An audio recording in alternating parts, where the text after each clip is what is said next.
महात्मा गौतम बुद्ध को बौद्ध धर्म का संस्थापक कहा जाता है। उन्होंने वर्षों बोध गया के बोधि वृक्ष के नीचे बैठकर तपस्या की और इसके बाद उन्हें दिव्य ज्ञान की प्राप्ति हुई।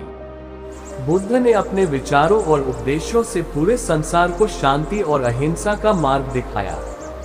इसलिए कहा जाता है कि बुद्ध के विचार आपका जीवन बदल सकते हैं।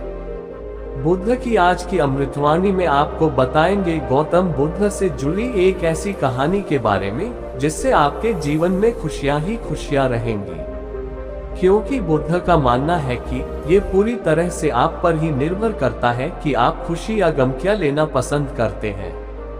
एक बार बुद्ध एक गांव से गुजर रहे थे, लेकिन उस गांव में लोगों के बीच गौतम बुद्ध को लेकर गलत धारणा थी, जिस कारण वो बुद्ध को अपना दुश्मन मानते थे। जब उस गांव में बुद्ध आए तो गांव वाले उन्हें बहुत भला बुरा कहने लगे और बदुआएं देने लगे, लेकिन इसके बावजूद भी बुद्ध गांव वालों की बात शांति से और मुस्कुरा कर चुपचाप सुनते रहे।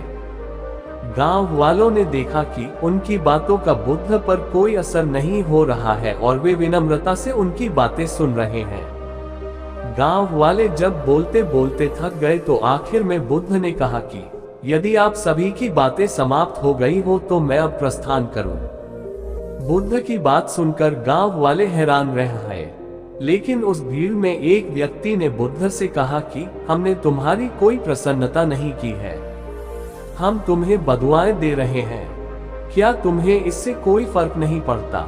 बुद्ध मुस्कुराते हुए बोले, जाओ, मैं आपकी गालियां या बद्दुओं को लेता ही नहीं। आपके द्वारा दी गई गालियों से भला मेरा क्या होगा? जब तक कि मैं आपकी गालियों को स्वीकार ही नहीं करता इसका कोई परिणाम ही नहीं होगा। जानते हैं, कुछ दिन पहले एक व्यक्ति ने मुझे बहुत सारे उपहार दिए, लेकिन मैंने उसे लेने से मना कर दिया। जब मैं लूंगा ही नहीं तो कोई मुझे कैसे दे पाएगा? बुद्ध ने